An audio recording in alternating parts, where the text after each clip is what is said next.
How to change font size on Thunderbird.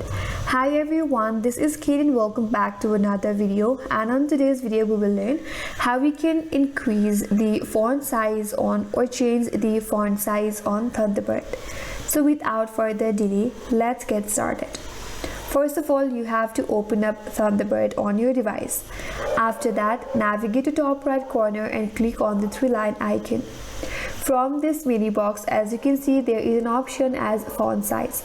So if you click on this plus button, your font size will increase, and if you click on minus button, your font size will decrease. But if you want to do this through your settings, you have to click on settings. Once you're under settings, scroll down a bit and there is a section that says fonts and color under the general tab.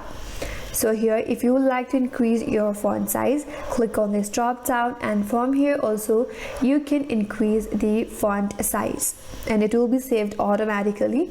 You don't have to save it, and if you go back and send an email or type in a new message, your font size will be increased.